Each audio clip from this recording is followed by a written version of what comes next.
오늘은 세 번째 주제가 되겠는데 2022년도 7월 4일 우리 평강제일교회 교직원원례 때 느헤미야 시대 언약갱신의 세 가지 결심이라는 제목으로 말씀을 나눈 적이 있습니다.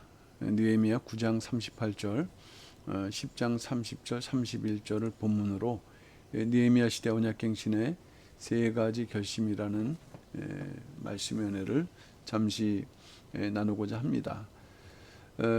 이 느헤미야 시대는 일반적으로 우리가 잘 알지 못하는 또 그런 시대이고, 다른 시대에 비해서 좀 중요성이 떨어진 것 같지만 성경은 어느 부분이든 다 구속사를 증거하는 그런 말씀이다. 그런 면에서 이 느헤미야 시대를 구속사적으로 조명한다고 할 때, 일단 제3차 포로 귀환의 그 중심인 느헤미야 시대, 그 중요한 사건들을 우리가 순서대로 보게 되면은, 일단은 그 3차 포로 귀환의 중심적인 사건은 성벽 재건이었습니다. 52일 만에 성벽을 재건했습니다. 두 번째 중요한 사건은 성벽 재건 이후에 그 나팔절을 이제 시작으로 해서 그 초막절로 이어지는 영적 각성 운동이 있었다. 영적 각성 운동이라는 것은 말씀, 그리고 금식과 회개로 이어지면서 또한 언약을 다시 한번 잘 지키겠다는 결심을 또 인침으로 이어지는 그런 사건들이었습니다. 그리고 가장 중요한 부분은 이제 결론적인 부분인데, 성벽 낙성식이죠. 성벽 낙성식. 물론 이 사이에도 중요한 또 사건이 있습니다만 그건 다음에 우리가 살펴보도록 하고요. 이런 그 중요한 사건들이 진행이 됐는데, 역사적 사건이죠. 그럼 이것을 우리가 구속사 쪽으로 볼 때 이것은 성벽 낙성식, 결국 성벽 낙성식이라는 것은 우리에게 뭘 보여주는 사건인가? 구속 경륜이 완성이 되고 새 예루살렘에 들어가는 사건을 예표한다, 이렇게 볼 수가 있겠습니다. 구약 시대에 이루어진 사건이지만 이미 마지막 때 구원받은 성도들이 그 사명을 감당하고 최종적인 목적지까지 나가야 된다. 또 나가는 과정과 나가기 위해 갖춰야 될 자격은 무엇인가 하는 것을 보여주죠. 일단 느헤미야 12장 40절 말씀 보게 되면은 이 성벽 낙성식 이전에 성벽 재건으로부터 시작된 모든 역사의 끝이 바로 성전이었다. 그러니까 성전은 결국 무엇을 상징합니까?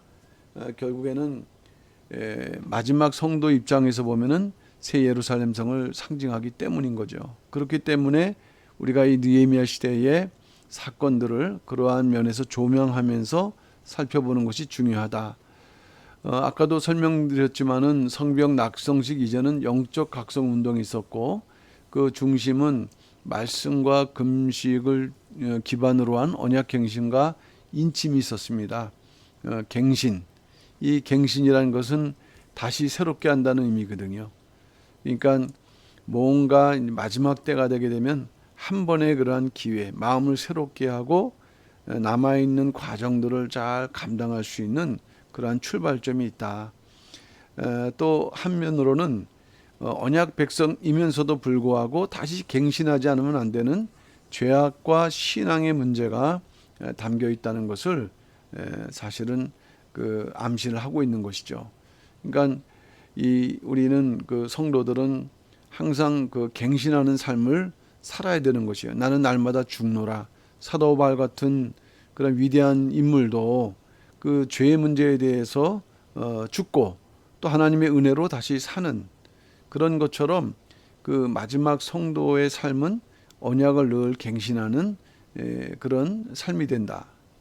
우리가 어저께 비록 또 절망하고 또 죄악으로 넘어졌다 할지라도 다시 일어나야 하는 그것이 마지막 성도의 모습인데, 자, 이스라엘 백성들은 이제 말씀을 통해서 그 다음에 회개하는 과정 속에서 언약을 갱신해야겠구나.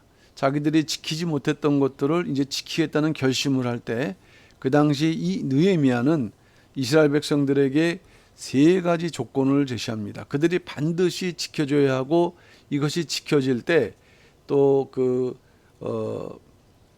느헤미야 당시에 신앙의 공동체를 유지할 수 있었던 대단히 중요한 조건들이죠. 그냥 열심히 하겠다 그런 개념이 아니라 세 가지 뭔가 그들이 그동안 못했지만은 세 가지를 이렇게 결심을 해야 되는 그것을 언약을 갱신하는 것으로 여겼다는 것이에요. 이것은 또 우리에게도 연관되는 교훈을 주죠. 어쨌든 먼저 우리는 언약 갱신에 담겨져 있는 이스라엘 백성들의 세 가지 결심을 먼저 살펴보고 그 다음에 그 교훈이 무엇인가 우리가 또 살펴봐야겠습니다. 첫 번째 그들에게 있어서 큰 그 결단은 뭐냐면은 이방인과 혼인하지 않겠다. 이것은 이전에도 여전히 문제가 되었고 그래서 이제 1차, 2차 포로기한 때 문제가 됐으며 또 3차 때 결단했지만 또 여전히 개혁을 해야 되는 대단히 어려운 문제였습니다. 자, 이방인과 혼인하지 않겠다는 그러한 결심. 느헤미야 10장 30절 말씀 보게 되면은 우리 딸은 이방 백성에게 주지 아니하고 그다음에 우리 아들을 위하여 저희 딸을 데려오지 아니하며라고 해서 이제 아들을 주지도 않고 며느리를 데려오지도 않겠다라고 가장 먼저 말씀하는데 이것이 제일 그 문제였습니다. 어쨌든 유대 남성과 이방 여성 사이의 혼인 문제는 큰 신앙의 문제이자 사회 문제이기도 했다. 이것이 신앙적으로 하나님의 명령을 범하는 것뿐만 아니라 이 문제로 인해서 사회 자체의 분위기나 여러 가지 문제들이 발생하는 요인이었다는 말씀이죠. 왜 이 문제가 이렇게 컸었을까? 구조적으로, 상황적으로 이스라엘 백성들이 이제 포로 생활을 70년 하면서 귀환했지 않습니까? 근데 그 빈 그 가나안 땅에 다른 그러한 이방 잡족들이 미리 와서 거주를 했던 것입니다. 모압, 암몬, 가나안 또 애굽의 그러한 사람들의 그 여인들도 살았겠죠. 그랬을 때 이제 그들과의 섞여 사는 같이 어울려서 살아야 되는 그런 이제 문제가 발생을 했었을 때 그러다 보니까 이들과의 혼인의 문제가 상당히 그들에게 그 생활 속에서 스며들어 있었던 것입니다. 그러니까 에스라가 2차 귀환했었을 때 에스라는 그 신앙의 공동체를 회복하기 위해서 이제 대표자로서 귀환을 했는데 에스라도 가장 그 핵심적으로 개혁하려고 했던 부분이 바로 이 부분이었다는 것입니다. 이방인과의 혼인. 왜 이것이 문제가 되었는가? 왜 또 범죄인가 할 때 첫째는 하나님의 명령이 있었다는 것이에요. 이방인과 혼인하지 말라. 신명기 7장 3절 말씀 볼 때 또 그들과 혼인하지 말지니 내 딸, 네 딸을 그 아들에게 주지 말고 또 그 딸을 또 며느리로 삼지 말라. 이것은 변함없는 하나님의 명령이었습니다. 인간적인 면에서는 충분히 이렇게 서로 교류할 수 있지만은 이스라엘 백성들은 그 언약을 보존하고 지켜야 되는 사명이 있는 민족이기 때문에 이것이 용납이 될 수 없었고 왜냐하면 둘째 우상 숭배 문제의 그 가장 중요한 원인으로 작동했기 때문이죠.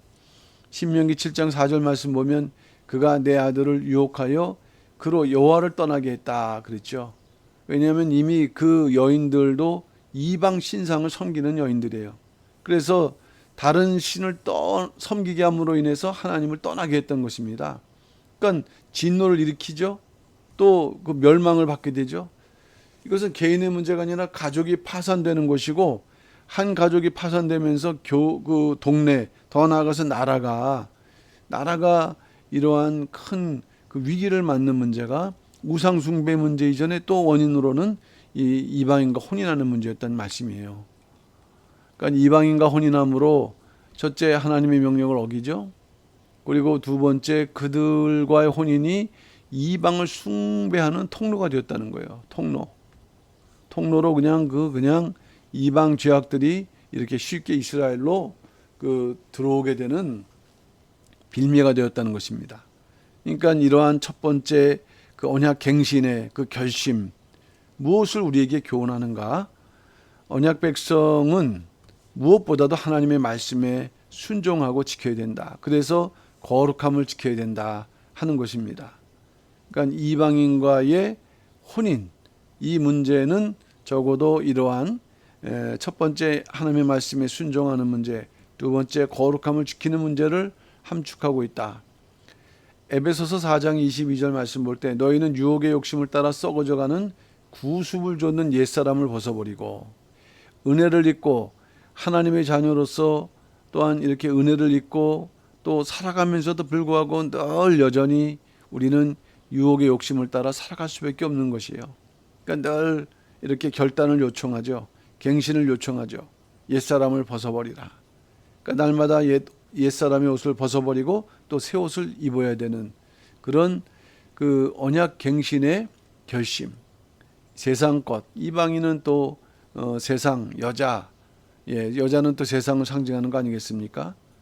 그러니까 우리 중심의 삶이라 한다면 우리가 다 즐길 수 있지만 우리가 어떤 목표를 향해서 나아가고 그 하나님의 주신 은혜를 지키기 위해서는 무엇보다도 이 문제, 이방인, 혼인 문제, 그것은 특별히 거룩함을 지키는 데 있어서 가장 중요한, 제일 중요한 자격 조건이기 때문이다. 거룩함이 그렇다는 말씀이죠. 요한계시록 19장 8절 그에게 걸어가사 빛나고 깨끗한 세마포를 입게 하셨은즉 이 세마포는 성도들의 옳은 행실이로다. 이렇게 말씀하면서 그 옳은 행실을 통해서 자기의 거룩함을 지켜가야 한다는 것을 이 언약갱신 또 이스라엘 백성들의 세 가지 결심을 통해서 우리에게 교훈하고 있습니다. 두 번째, 그 당시에 느헤미야 시대에 그들이 그 언약을 갱신하는 가운데 지켜야 되는 또 결심 두 번째는 뭐냐면 안식일을 지키고 안식년을 지킨다라는 것입니다. 오늘날로 말하면 주일이죠. 오늘날은 이제 1년을 뭐 주일년, 뭐 안식년처럼 지키는 그런 제도는 없어요. 그러나 안식일은 신약 시대에 와서는 이제 주일로 이렇게 변화가 되면서 사실은 의미는 같은 것이죠. 자, 이 느헤미야 10장 31절 말씀을 읽어보게 되면은 혹시 이 땅 백성이 안식일에 물 하나 식물을 가져다가 팔려 할지라도, 그러니까 우리는 안식일을 지키려고 하는데 이방인들이 와서 그걸 팔려고 할 때 우리는 안식일이나 성일에는 사지 않겠다. 안식일 지키겠다. 더 나아가 7년마다 땅을 쉬게 하고 모든 빚을 탕감하리라. 이 안식년은 7년째 1년 동안 일을 하지 않는 것에 있는 게 아니라 또 자기가 모든 그 빚을 갖다가 받을 것이 있다 할지라도 탕감을 해야 되는. 그런데 그 당시에 그 안식 일 지키는 것도 사실 쉽지 않은 분위기였기 때문에 안식년은 성경에 입각해서 이러한 결단을 사실 했지 이것은 이후에 지켰다고 우리가 단정할 수가 없습니다. 어쨌든 이 안식일과 안식년이 그 당시에 지키기조차도 힘들었던 그 분위기가 이 두 번째 결심에서 발견되는데 이스라엘 백성들이 언약을 갱신했던 시기가 제 3차죠. 주전 그 444년인데 1차 포로기한 537년 이후에 93년이 지났어요. 그 다음에 2차 포로기한, 이것은 458년, 그러니까 14년이 지난 해입니다. 그러면서도 불구하고 여전히 그 자기의 고향 땅 가나안 땅 예루살렘에 돌아왔는데도 불구하고 여전히 안식일을 지키지 못하고 있는 상황이었다는 것을 말씀하고 있죠. 당시 유대인들이 바벨론 포로생을 하고 있었을 때 이제 그 가나안 땅은요. 가나안 땅은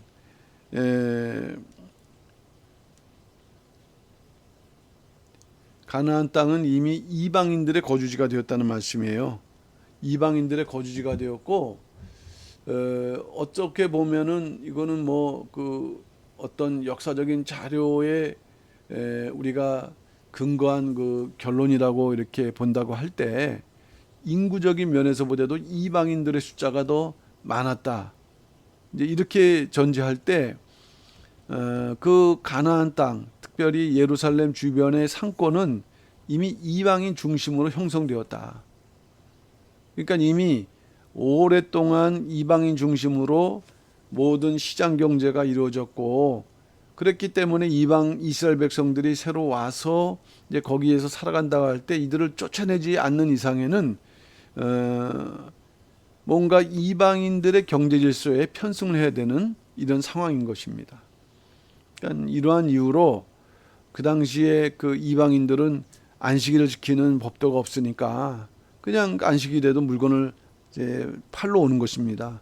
그럴 때 철저하지 않은 유대인들은 이 안식일에도 상거래를 해야 됐고, 그래서 마지막 느헤미야가 개혁을 한다고 할 때 이 안식일 지킬 것, 상거래하지 못할 것을 그 개혁의 내용으로 그 느헤미야가 강하게 그 추진하는 것을 보게 되면 이것이 얼마나 오늘날 입장에서 볼 때 쉽지 않은 그러한 문제인가라는 것을 우리는 알 수가 있습니다. 어쨌든 이 안식일과 안식일 지키겠다는 결심인데 이것은 우리에게 무엇을 교훈할까요? 그 당시에 이들은 이런 언약갱신의 교훈을 했는데 이것은 언약 백성으로서 의무와 본분을 철저하게 다해야 된다. 기본적으로 안식일과 안식년은 사실 기본적으로 언약 백성이 지켜야 될 내용이지 뭐 특별한 그 이상도 아닙니다. 그러나 이 기본조차도 지키지 못했던 그런 상황들, 그 당시에 그 어떠한 상황들이 발생했는가, 살기가 이제 어려운 거죠. 레위 사람이라고 한다면은 성전에서 그 하나님 예배를 위해서 봉사하는 사람들인데 그 수입이 없는 거예요. 수입이 없어요. 왜냐? 이 이스라엘 백성들이 11조를 내지 않기 때문에. 그러니 생활이 되지 못함으로 인해서 자기 직무를 버리고서 이렇게 성전을 버리고 도망하는 레인들이 있었던 이유는 뭐냐? 안식일을 지키지 않고, 그 다음에 기본적으로 그들이 그 감당해야 되는 의무를 철저하게 지키지 못했던 분위기를 반영하고 있는 것입니다.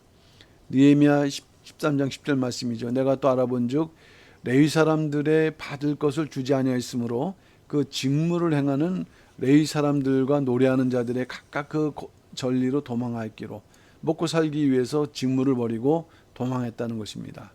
그러니까 이것은 그 당시에 뭔가 기본적인 신앙인으로서의 의무와 본분을 지키지 못했던 것을 이제 반영할 때 진정한 성도라는 것은 무엇일까요? 자기 직분에 대해서 충성을 해야 된다. 직분이라는 것은 성도라는 것부터 시작을 하고요. 거기에 교회에서 임명한 여러 가지 교회 직책들이 있습니다. 그런 직책에 대해서 충성을 다해야 된다. 디모데전서 1장 12절 나를 능하게 하신 그리스도 예수 우리 주께 내가 감사함은 나를 충성되이 여겨. 아직 충성되지 않았지만 네가 충성될 것이다 라고 여겨서 직분을 이렇게 맡기셨다고 말씀하고 있습니다.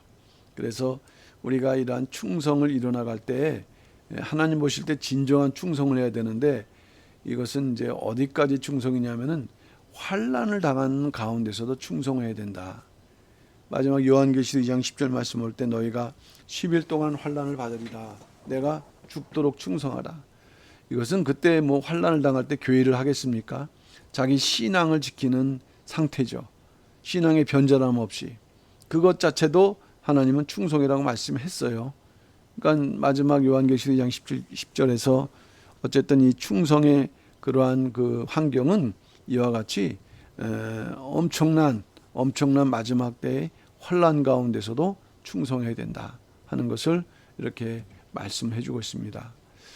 마지막 세 번째, 그들은 어떤 결심을 했냐면은 성전세와 11조 규례를 지키겠다는 결심을 했어요. 언약을 경신하면서 마지막 세 번째 결심이 이제 앞으로 성전세를 내겠다, 또 11조 생활을 철저히 하겠다라는, 물론 이것도 이 느헤미야가 그 언약갱신에 대한 그들의 결심에 대해서 세 가지 규례 지킬 것을 제시하는 가운데 이제 마지막 부분이 되는데, 느헤미야 10장 32절에서 39절 말씀이 기록되어 있죠. 이 내용은 무엇이냐면 첫째는 성전세를 납부하라. 성전세, 성전이 유지될 수 있는 그러한 그 본인이 부담해야 될 세금이 있었다. 이것은 20세 이상 된 남자에게 의무적으로 부여되는 것인데 성전세라고 하는 거죠.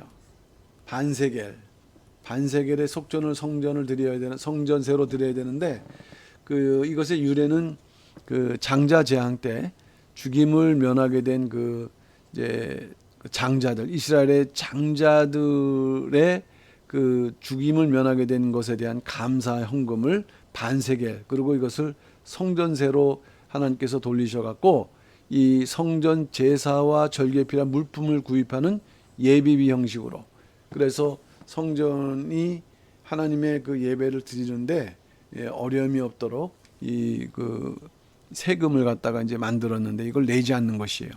그러니까 성전의 예배가 온전하지 않는다는 것이에요. 하나님께서 보실 때 뭔가 부족한 그러한 제사가 이루어지는 그런 모습 속에서 느헤미야는 이것을 이제 성전세를 부과를 했던 것이고요. 둘째는 좀 특이한 부분입니다만은 목재에 대한 헌금을 납부하라. 이건 어떤 방식으로 납부할 것인지 그거에 대해 성경은 나타나 있지는 않지만은 목재가 성전에서 필요한 이유는 단 한 가지, 제사를 드릴 때 번제를 위해서 사용하는 땔감이거든요. 이 땔감이 부족하면은 제사를 드릴 수가 없고, 제사가 드려지지 않으면은 성전이 운영이 될 수 없는 거 아니겠습니까? 그러니까 오늘날 분명히 좀 생소하게 느껴지는 항목 같지만 그 당시에는 대단히 실질적인 문제였어요.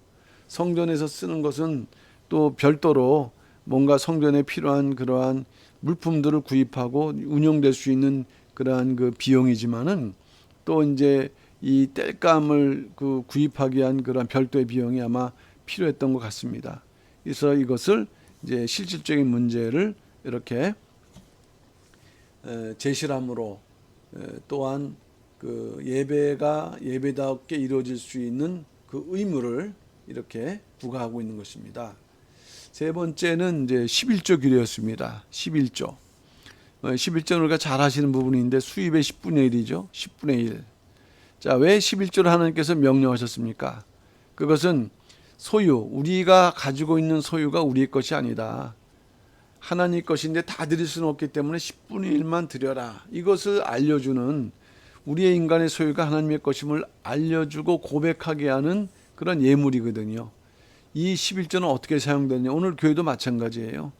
우리가 주일헌금을 하고 여러 가지 감사를 하지만 가장 교회가 운영되는 이제 인건비는 사실 옛날에는 제사장들과 레인들의 생활비죠. 오늘날의 인건비도 역시 이 11조로 이것이 유지가 됐다는 말씀이에요. 그러니까 이 11조 규례를 강조한 거 보게 되면은 11조를 내지 않았던 것이 틀림이 없고, 그러므로 인해서 많은 레위인들이 이탈을 했고, 또 인원이 없음으로 인해서 온전한 예배가 드려지지 않는 그런 문제가 여기서 우리가 보여지는 것이죠. 자, 이 헌금 세 가지를 말씀드렸는데 공통점이 보여요. 모두 성전과 연관되어 있는 헌금이죠. 성전이 온전히 운영되고 진행되는 데 필요한 헌금들이다. 그러면 이것을 통해서 우리가 교훈을 얻을 수 있는 것은 이처럼 하나님은 세금의 문제를 통해서도 예배, 제사가 온전히 이루어져야 된다는 것을 우리에게 말씀하고 있을 때 언약 백성은 성전 중심의 헌신적인 삶을 살아야 한다 하는 것을 우리는 교훈할 수가 있습니다. 우리가 교훈 받는 거죠. 성전 중심, 또 성전 중심으로 우리의 모든 헌신이 이루어져야 된다. 자, 성전은 하나님께서 하나님의 몸이며 예수 그리스도의 몸이며 또 예수 그리스도의 뜻이, 하나님의 뜻이 이렇게 인간들에게 선포되는, 나타내는 그런 방편일 때 결국 성전은 하나님의 뜻을 사실 나타내거든요. 성전은 하나님의 뜻이 표현되는 도구이기 때문에. 그러니까 모든 성도들도 마찬가지고, 또 특별히 교회를 섬기는 교육자나 직원들도 먼저는 교회를 잘 지키고 성전을 통해서 이루어지는 예배, 그걸 통해서 부르심 받았기 때문에 이 예배가 하나님 기준으로 볼 때 더 온전한 예배가 될 수 있도록 최선을 다하라 하는, 그것이 이제 성전세, 그다음에 목재에 대한 헌금 11조 규례를 통해서 나타나고 있는 것입니다. 자, 헌신, 어떤 일이나 남을 위해서 자기 이해관계를 돌보지 않고 몸과 마음을 다해서 힘쓰니라고 했습니다.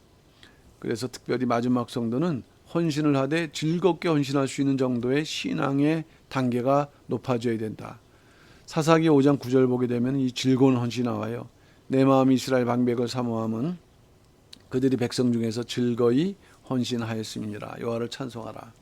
드보라 시대에 이제 그 백성들, 이방 족속들과 그 싸움에서 이제 즐거이 헌신하는 그런 장면을 이렇게 표현하고 있습니다. 이제 결론적으로 말씀드려서 느헤미야 시대에 언약 갱신 과정에 그들이 감당해야 될 세 가지 결심이 있었습니다. 이러한 결심들은 오늘날 우리들에게 또한 교회를 지키는 자들이, 성도든 누구든 간에 반드시 갖추고 있어야 될 그러한 그 내용들을 우리에게 말씀해 주고 있어요.